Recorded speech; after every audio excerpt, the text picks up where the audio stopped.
Vamos a abrir la palabra de Dios y vamos a abrirla en el libro de Efesios, en la epístola de Pablo a los Efesios, a partir del versículo 13 para adelante. No voy a colocar nada en la tela, pero ustedes abran sus Biblias, van a ver ahí. En el capítulo 6, en realidad ya Pablo está llegando al final de la epístola, porque Efesios solo tiene 6 capítulos. En los 5 capítulos anteriores, Pablo ha hablado básicamente de la lucha entre el bien y el mal. En el capítulo 6, en los primeros versículos, continúa hablando y dice que nuestra lucha no es contra carne, no es contra sangre, no es contra un ser humano. Nuestra lucha es contra una fuerza espiritual, es contra un enemigo invisible, una fuerza espiritual en las regiones celestes. Por lo tanto, mis hermanos, si nuestra lucha fuera contra un hombre de carne y hueso, tal vez comiendo bastante, alimentándonos bien, estaríamos en condiciones de enfrentar al enemigo y derrotarlo. Pero es que nuestra lucha no es carnal, no es cuerpo a cuerpo. Nuestra lucha es espiritual. Yo cuántas veces he encontrado gente. Una vez alguna vez les conté la historia de un borrachito, un hermano que tenía el problema de beber, y cada vez que yo hablaba con él lloraba y se arrepentía y decía: pastor, nunca más, le prometo que ahora sí es la última. Y cuando volvía ya de nuevo había caído en la bebida. Y un día llorando, ese hombre me dijo: pastor, yo quisiera que el diablo sea como yo, de carne y hueso, porque ahí él vería. Yo le daría una zurra tan grande que nunca más me iba a tentar. Pero el bandido diablo, cuando me quiere tentar, no viene como ser humano. Se mete en una botella de aguardiente y ahí, pastor, yo estoy perdido. Y efectivamente, mis hermanos queridos, nuestra lucha no es contra un ser humano. Nuestra lucha es contra una fuerza espiritual que no quiere que nos salvemos, no quiere que seamos felices, no quiere que vivamos en paz. Entonces va a venir a uno en forma de bebida, al otro en forma de cigarro, al otro en forma de droga, al otro en forma de promiscuidad. En fin, el diablo va a tomar el disfraz que quiera. Su objetivo es que tú no te salves, que tú perezcas en esta tierra. Su objetivo es hacer sufrir al Señor Jesucristo, porque cuando tú caes, quien sufre más que tú es el propio Señor Jesucristo, porque Él te ama. Tú eres precioso a sus ojos y Él quisiera verte victorioso, pero a veces tú caes y no consigues levantarte. Entonces Pablo en el capítulo 6, en los primeros versículos, está hablando de esa lucha terrible, y a partir del versículo 13, Él comienza a dar el remedio para fortalecernos y enfrentar al diablo. Y Él presenta 7 armas. No voy a leer el texto, pero tú puedes leer ahí. 7 armas. Y yo voy a tomar solo 3 de esas 7 armas que él presenta, que él le llama la armadura de Dios. Esas 3 armas que yo voy a mencionar son el estudio diario de la palabra de Dios, la oración en todo tiempo, permanentemente. Tienes que aprender a vivir todo el día en oración. El otro día alguien me dice: pero pastor, si voy a orar todo el día, ¿a qué hora voy a comer? ¿A qué hora me voy a bañar? ¿A qué hora voy a trabajar? ¿Voy a estudiar? ¿A qué hora voy a dormir? Pues querido, tienes que aprender a comer con Cristo, a estudiar con Cristo, a trabajar con Cristo, a dormir con Cristo. Tienes que acostumbrarte, tienes que habituarte a vivir con el Señor Jesús en espíritu de oración. Mientras vas yendo a tu trabajo, conversando con Dios, mientras estás cepillando la madera, conversando con Dios, mientras estás cosechando la chacra, conversando con Dios, en todo momento conversando con Dios. Entonces, las 3 armas son el estudio diario y permanente de la Biblia, la oración en todo tiempo y la testificación. Quiere decir, salir, buscar una persona y traerla al Señor Jesucristo. Después salir, buscar a otra persona y traerla al Señor Jesucristo. Estas 3 cosas, el estudio de la Biblia, la oración y el traer otra persona para Cristo, separadas, no funcionan. Por ejemplo, si solo limitas tu vida a estudiar la Biblia, pero no oras y no traes a alguien para Cristo, ese estudio de la Biblia no te sirve de nada, te llena de conocimiento intelectual, pero no te ayuda de nada a crecer espiritualmente. Si tú oras y estudias la Biblia, pero no buscas otra persona para Cristo, tampoco te ayuda. Tu cristianismo se vuelve un cristianismo egoísta. Pero cuando tú juntas esas tres armas, el estudio diario de la Biblia, la oración en todo el tiempo y el traer una persona para Cristo, ahí sí. Ahí tú te vuelves un cristiano poderoso. Ahí tú tomaste la armadura de Dios y que venga el diablo, que venga con la tentación que quiera, que venga haciendo lo que quiera. Tú eres un cristiano invencible porque estás vistiendo la armadura de Dios. Pero para eso tienes que orar permanentemente. Tienes que aprender a vivir en espíritu de oración. Tienes que estudiar la Biblia todos los días, por eso tienes la lección de la escuela sabática. La lección de la escuela sabática es para estudiarla todos los días, meditando, hablando, reflexionando, pensando con Dios. Algunos, ustedes saben que yo tengo un comentario de la lección de la escuela sabática ahí en YouTube. Algunos hermanos solo miran el comentario y ya está tranquilo. No, hermanos. Ese comentario no es para sustituir tu encuentro personal con la palabra de Dios. Tú tienes que abrir la Biblia, leer la pregunta, leer el texto, reflexionar. Ahora, si terminaste de estudiar la lección y no entendiste, ahí puedes mirar el comentario que te va a traer nuevas ideas, te va a ayudar a entender, pero no puedes limitarte a escuchar un comentario sin estudiar la palabra de Dios. Tienes que estudiar la Biblia todos los días. Tener tu devoción matutina, leer, reflexionar. Quiere decir, tienes que alimentarte de la palabra de Dios. En segundo lugar, tienes que aprender a vivir en espíritu de oración, conversando con Dios en todo tiempo. Y en tercer lugar, salir y buscar una persona para Cristo. Ahora, queridos, en mi experiencia y pues viajando por muchos lugares, por muchos países, porque conozco a la iglesia, a nuestra iglesia adventista, porque muchos de ustedes que tal vez son nuevos, recién están conociendo el Evangelio, la iglesia adventista no es una iglesia de barrio, no es una iglesia de un departamento, tampoco es una iglesia de un país. Ustedes son muchos y una grande iglesia ahí en Bolivia, pero la iglesia adventista no es solo Bolivia. La iglesia adventista existe en 208 países. En el mundo solo hay 238 países y en 208 hay presencia adventista. Y esos 30 donde todavía no tenemos iglesias es porque son países musulmanos, donde si alguien se convierte, pena de muerte. Entonces no podemos entrar a esos lugares, pero el poder de Dios, el Espíritu de Dios, un día nos va a ayudar a entrar porque ya tenemos misioneros escondidos tratando de evangelizar esos lugares. Y cuando tengas tu momento de oración, ora por esos pastores. Yo estuve el otro día en un país musulmán de esos, donde el pastor está ahí, pero para todos los efectos él es entrenador de fútbol. Él es entrenador, no pastor, porque si saben que es pastor lo matan. Él es entrenador de fútbol y enseña a los árabes ahí a jugar fútbol. Pero mientras va jugando, mientras va hablando, él va ganando amigos y va hablando el evangelio disimuladamente. Pero es un peligro. Por eso debemos orar por esos misioneros que están en esos países que todavía no son cristianos, la bandera adventista todavía no ha sido plantada ahí. Bueno, mis hermanos, pero entonces la iglesia adventista es una iglesia mundial. Estamos en tantos países, predicamos el evangelio en casi 800 idiomas y dialectos. Tenemos diferentes banderas, escudos, idiomas, razas, pero todos tenemos la bendita esperanza. Vamos a decir que un día estás perdido en Ucrania. Mañana tengo un seminario con los hermanos de Ucrania.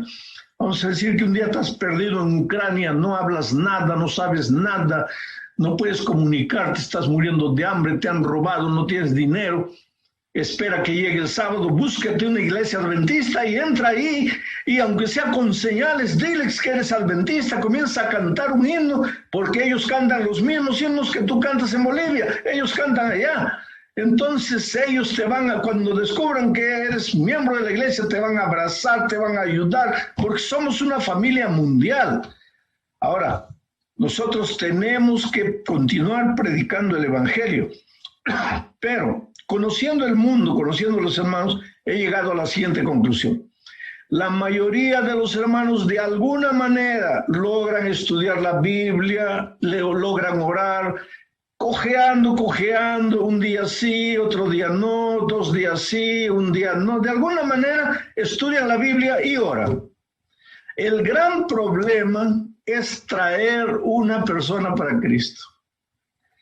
Dice que en las iglesias más misioneras del mundo, apenas 10% de los hermanos salen, buscan una persona y la traen a Jesús. Solo 10% en las más misioneras del mundo.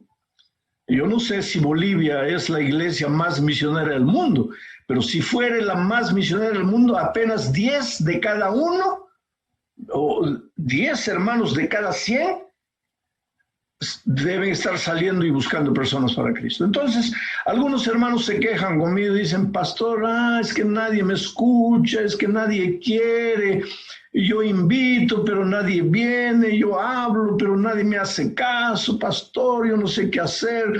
No es por falta de voluntad, es porque es muy difícil, pastor. Bueno, eso es interesante, querido, porque cuando yo voy a Europa, los hermanos en Europa dicen, pastor, aquí este país es agnóstico, aquí en estos países todos son ateos, aquí nadie quiere. Ahí cuando yo me voy a Brasil, que es mi país donde yo vivo, ¿no? Aquí me dicen, no, pastor, pero es que aquí todos solo quieren samba y fútbol, aquí nadie quiere escuchar la palabra de Dios. Ahí me voy a Estados Unidos, ahí los hispanos me dicen, no, pastor, aquí todos vienen a trabajar, a ganar dinero, aquí nadie quiere escuchar la palabra. Me voy a México, oh, pastor, aquí todos son adoradores de la Señora de Guadalupe, aquí nadie quiere. Ahí me voy a La Paz. No, aquí es el gran poder, la fiesta, aquí nadie quiere.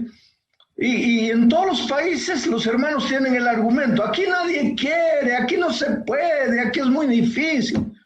Pero hermano querido, si fuera muy difícil, Dios no nos hubiera dado la misión. Dios nos ha dado la misión con un propósito de prepararnos para resistir las acechanzas del diablo. Yo siempre digo que para Dios predicar el evangelio no sería problema. Dios es Dios.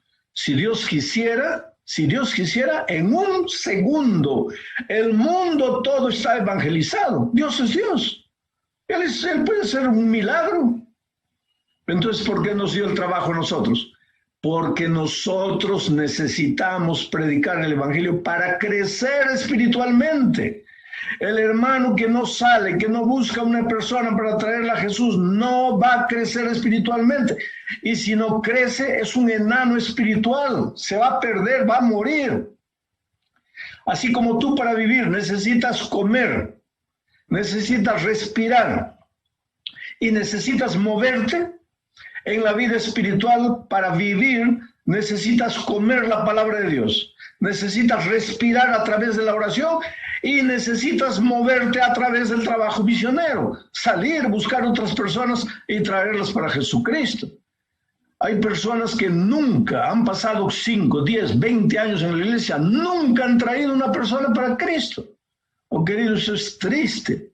Y el argumento es que no se puede. Y yo te voy a mostrar esta tarde que es la cosa más simple. Traer una persona para Cristo es una cosa fácil, pero hay que conocer el secreto. Y te voy a mencionar 2 secretos esta tarde para que tú veas cómo es fácil traer una persona para Cristo. 2 secretos. Primer secreto, si no sabes esto, No te va a resultar fácil el trabajo, pero tienes que entender el primer secreto. En este mundo nadie, escúchame, nadie quiere cambiar de religión. Nadie. Yo te pregunto a ti, ¿tú quisieras dejar de ser adventista y volverte católico? No. ¿Tú quisieras cambiarte de iglesia? No. Claro que no. ¿Y por qué tú piensas que el católico sí quiere cambiar de iglesia? ¿Que el bautista quiere cambiar de iglesia? ¿O que el ateo quiere dejar de ser ateo? Es una ley de la mente, querido. Está probado que en este mundo nadie quiere cambiar de religión.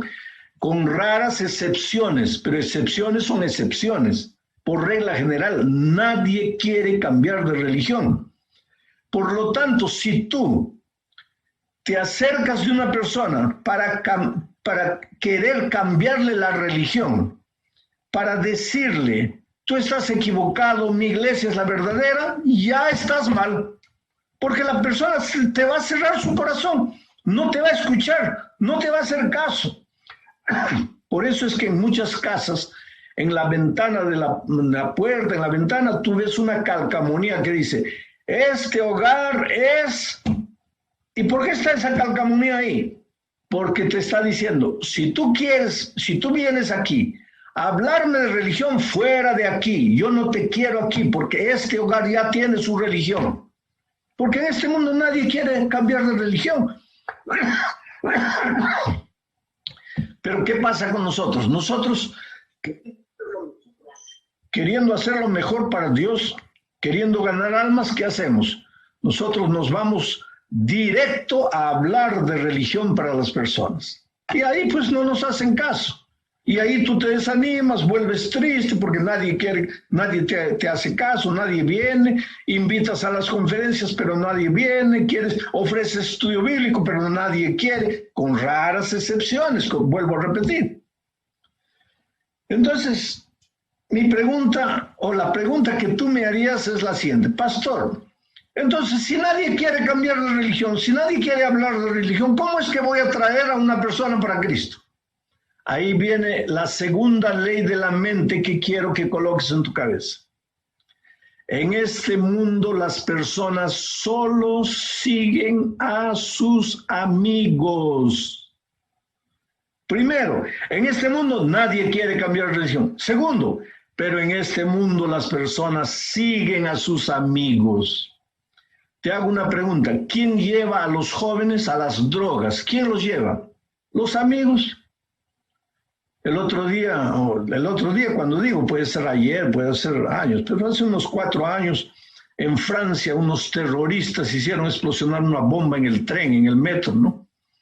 Y mataron a 2 terroristas, uno escapó y lo agarraron cuando ya estaba pasando la frontera de España con Marruecos, ahí lo prendieron. Y este muchacho triste, ya preso, porque él era hijo de papás marroquíes de Marruecos. Los papás pensaban que su hijo estaba en Francia estudiando medicina. Pobrecitos ahorrando dinero, le mandaban dinero a Francia con el sueño, mi hijo va a volver un día médico, nos va a ayudar. Y el hijo terrorista en Francia. Pero cuando lo prendieron, ese muchacho dijo a los padres llorando, papás, perdónenme. Yo no fui para ser terrorista, yo fui a Francia para estudiar medicina. Me matriculé en la universidad, estaba estudiando medicina, pero me sentía solo, no tenía amigos. Y de repente apareció un muchacho y se me hizo amigo, me ayudaba, me invitaba a comer. Con el tiempo se me hizo un hermano, el hermano que yo nunca tuve. Ese muchacho era un hermano para mí. Y cuando ya me había conquistado el corazón, cuando ya era mi amigo, disimuladamente me empezó a hablar del terrorismo y me convenció. Si él hubiera llegado diciendo que era terrorista, yo ni hubiera hablado con él, pero él me conquistó el corazón, después me dijo que era terrorista, me comenzó a convencer y ahora acabé siendo terrorista. ¿Te das cuenta, querido? Nadie quiere cambiar de ideología, de pensamiento, de religión, pero todos hacen caso a sus amigos. Entonces, si tú quieres traer personas para Cristo, en lugar de salir y hablar de religión, hablar de doctrina, querer dar estudios bíblicos, sal y hazte amigo de las personas. Conquista el corazón de las personas, cautívalas para Cristo. Y una vez que les has conquistado el corazón, ahí tú vas a ver que las personas solitas te van a preguntar, ¿quién eres tú? ¿Por qué eres así? Te voy a contar una historia que sucedió la semana pasada. Mira, la semana pasada, y sucedió aquí con mi esposa, aquí en Brasil. Ella estaba saliendo del banco y vio sentada una mujer joven con un niño que lloraba, un bebito, que lloraba. Y entonces mi esposa se acercó, no la conocía nada. Podría haber pasado tranquilo ella, agarrado su carro y salir. Pero cuando vio a la muchacha llorando con el niño en los brazos, se acercó y le dijo, ¿necesitas ayuda? ¿Qué te pasa? Y ella dijo, no, es que mi niño está cansado y no sé qué hacer y mi esposo no llega, pero ya está viniendo. Él viene para recogerte, por si tú quieres, llámale a tu esposo, dile que ya no venga y yo te llevo a tu casa. Dime dónde es tu casa y yo te llevo, ven al carro. Y entonces ella llamó al esposo, el esposo no la atendía y entonces mi esposa le dijo, de todas maneras entra al carro, vamos, yo te llevo y ya en el camino vas intentando llamarle. Y cuando entró al carro, se acomodó toda la señora, apareció el esposo y no tenía carro, apareció de taxi. Y entonces mi esposa le dijo, ya se identificó con la esposa de él y todo, y mi esposa le dijo, pero mira, ya estamos aquí, tu esposa ya está en el carro, entra tú también, yo los llevo a la casa, dispensa el taxi. Y fue así, dispensaron el taxi. Mi esposa lo llevó a él, a la esposa y al niñito a la casa de ellos. Mira, y tranquilo, al llegar allá, hizo una oración con ellos porque ellos dijeron que el niño estaba medio enfermo, entonces ella hizo una oración, les dijo, ¿ustedes me permitirían hacer una oración por la salud del niño? Oraron y todo. Se quedaron ahí. 2 días después, el muchacho la llamó a mi esposa y le dice, señora, he estado pensando estos 2 días. Su actitud me causó mucha extrañeza. ¿Cómo es que usted colocó en su carro 2 desconocidos? Podríamos ser asaltantes y haberlo asaltado. Mi esposa le dijo, no, yo vi que tu esposa estaba sola, sufriendo con el niño, me ofrecí para ayudar. Y el muchacho le dice, señora, le voy a hacer una pregunta indiscreta, perdóneme, por favor. Está bien, pregúntame, ¿qué quieres? Usted es creyente, ¿no? Usted es protestante. Y mi esposa le dice, sí, hijo, yo soy miembro de la Iglesia Adventista del Séptimo Día. Pero yo no lo hice porque soy miembro de la Iglesia Adventista. Yo lo hice, yo ayudé a ustedes porque ustedes estaban necesitando ayuda. ¿Y sabe lo que le dijo el muchacho? Pero señora, yo quiero ir a su iglesia. ¿Qué día podría ir a la iglesia? A su iglesia. Y él le dice, el sábado. Yo, si tú quieres, te recojo en la casa, tu esposa, y los llevo a la iglesia. Los llevó. Los invitó a almorzar. Y ahora el muchacho y la esposa, eso sucedió la semana pasada, ya están recibiendo estudios bíblicos. No porque le tocamos la puerta y hablamos, sino porque por un gesto de cariño de mi esposa para con desconocidos. La hermana de Huay dice así, el método de Cristo es el único que nos dará resultado para traer a otras personas para Cristo. El método de Cristo es el único. ¿Y cuál era el método? Era, primero, el Señor se relacionaba con las personas como quien quería hacerles el bien, no como quien quería ganarlas para su iglesia, no como quien quería bautizarlas, no como quien quería cambiarlas de religión. El Señor se relacionaba con las personas como quien quería hacerles el bien. Ahora yo te pregunto, ¿a quién no le gusta que se le haga el bien? A esa parejita de jóvenes les gustó que mi esposa les hiciese el bien. Segundo, el Señor les mostraba simpatía. Tercero, les ayudaba en sus necesidades. Cuarto, se ganaba la confianza. Y quinto, les decía, sígueme. Y las personas les seguían. Ahora, ¿qué hacemos nosotros? Nos comemos el paso 1, el paso 2, el paso 3, el paso 4, tocamos la puerta de un desconocido y le decimos, ven a las conferencias. Y no viene. ¿Por qué? Porque no estamos siguiendo el método de Cristo.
Entonces yo te desafío, sale esta semana, hazte amigo de las personas, de tu vecino, apréndete cómo se llama, cómo es su nombre, cuándo es su cumpleaños, el día de su cumpleaños llévale un chocolatito de regalo, en fin, ayúdale en todo, hazte amigo, que la persona sienta que tú te interesas y la persona solita te va a preguntar quién eres. Solita te va a pedir oración, solita te va a pedir ayuda y tú vas a poder hablar de Jesucristo. Ahora, querido, si eres especialista tocando las puertas y dando estudios bíblicos, sigue adelante. Si eres especialista predicando en grupos pequeños, sigue adelante. Usa el método que tú quieras. Si tú eres preparado, tienes el don para eso. Pero yo estoy hablando para la mayoría de los hermanos que tienen miedo de dar estudios bíblicos, tienen miedo de predicar, tienen miedo de tocar puertas de desconocidos. Entonces, hazte amigo de las personas, porque ¿quién tiene miedo de hacerse amigo de las personas? Nadie. En este tiempo de pandemia, en este tiempo de mucha necesidad, mucha gente ha perdido el empleo. Prepara un plato caliente de comida. Nunca des a tu vecino, a alguien lo que sobra. Prepara un plato de comida, separa recién cocinado, separa un plato caliente, lleva a tu vecino con todo cariño. Mira, te estoy trayendo este chairo, en fin, cualquier cosa, comida rica, llévale, muéstrale amor, cariño. Si sabes preparar un pan integral, prepara, llévale a tu vecino, gánate el corazón. Después viene la evangelización. Dice alguien que primero la persona tiene que querer seguirte a ti, después va a querer seguir a Jesús. ¿Por qué? Porque a ti te conoce, pero a Jesús no conoce. Entonces acepta este desafío. Ahora, queridos, yo quiero desafiarlos porque ustedes, de aquí hasta septiembre, que es la fecha cuando yo estaré 4 días con ustedes predicando todas las noches, de aquí hasta allá tú busques amigos, conquistes amigos, aunque todavía no hayas comenzado a dar estudios bíblicos. De repente ya tuviste tiempo para dar estudios bíblicos, pero aunque todavía no hayas estudiado la Biblia con ellos, ya debes haber conquistado el corazón. Y entonces invítalo a conectarse a la campaña que será online también así. Siéntate con él, al lado de él, prende la computadora, miren el programa o llévalo a tu casa, al grupo pequeño, en fin. Pero en Bolivia queremos tener unos tremendos días de cosecha, cual nunca fue visto antes.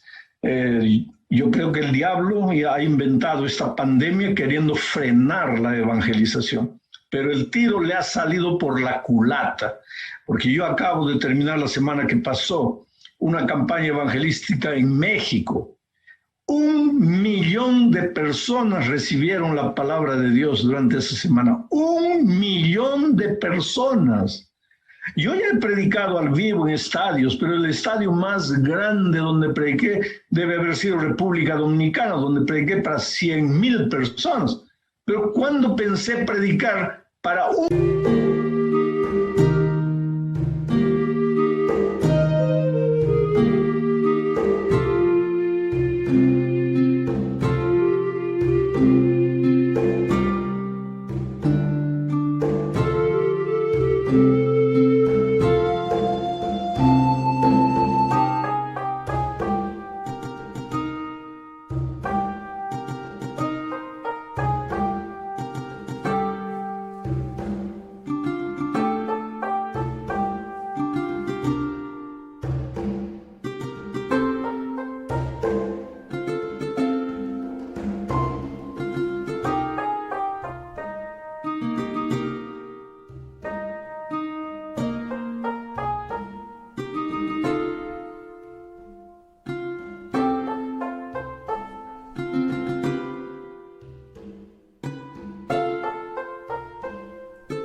millón de personas al mismo tiempo, pero la tecnología online, los canales de comunicación, YouTube, Facebook, 1 millón de personas. Ahora, si ustedes se movilizan, si ustedes trabajan, van de aquí para allá, buscan amigos, yo creo que en septiembre nosotros tranquilamente podemos alcanzar miles y miles de personas ahí en Bolivia con el Evangelio. Muchos que ya estudiaron la Biblia tomarán su decisión porque voy a ser llamados para el bautismo, llamados para entregarse a Jesucristo. Y muchos que todavía no han conocido y ahí escucharán la palabra de Dios, se entregarán a Jesucristo y la cosecha después será abundante en el resto del año. En fin, queridos, coloquen la vida en las manos de Dios. Déjense usar por el poder de Dios. Sean hombres y mujeres de oración. Fortalezcanse espiritualmente, tomen la armadura de Dios para resistir al mal y que Dios les bendiga ricamente. Aunque yo no los estoy viendo, yo quisiera hacerles una pregunta. ¿Cuántos de ustedes quisieran decir en su corazón esta tarde, Señor, ayúdame a ser un instrumento para traer muchas personas para la campaña? ¿Quieren levantar la mano ahí donde están? Pues que Dios les bendiga, queridos. Un gran abrazo para todos ustedes ahí. Si tienen alguna pregunta que quieran hacer, pastores, ahí, yo en 5 minutos puedo responderles alguna cosa aquí. Vamos a orar. Padre amado que estás en los cielos, hay miles de personas conectadas en este momento, recibiendo inspiración para el trabajo previo a la semana de cosecha que tendremos más adelante. Oh Señor, que cada uno con sus limitaciones, con los talentos, las habilidades, o lo que sea que tengan en la mano, aunque sientan que es poco, pero que todo eso sea colocado en tus manos. Y tú, Señor, usa lo poco o lo mucho con poder. Hay miles de personas en el mundo muriendo sin Cristo, sufriendo, angustiándose, desesperándose, y nosotros tenemos el Evangelio, las buenas noticias que salvan. Ayúdanos a ser instrumentos de proclamación de ese mensaje. Úsanos con poder, Señor, en el nombre de Jesucristo. Amén.